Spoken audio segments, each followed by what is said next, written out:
બેન સમગ્ર દ્રષ્ટિએ ગણીએ ને તો જે આ સર્વે થાય છે ને એ બધા સરકારની લોલીપોપ છે.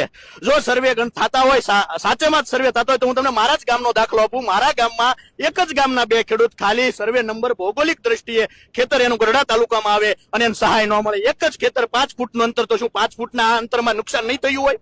આ ખેડૂતને સહાય મળી છે ને આ ખેડૂતને નથી મળી, કારણ ભૌગોલિક દ્રષ્ટિએ એનું ગઢડા તાલુકામાં નામ છે, 7, 12, 8માં ઉમરા તાલુકામાં નથી. એક જ ગામના ખેડૂત, તો હું આ સર્વે થયો છે? કાંઈ થતું નથી. મેં માત્ર ને માત્ર ઓફિસમાં ગપ્પા ઠોકવા, ચા પીવા સિવાય કોઈ ખોટો સર્વે થતો નથી.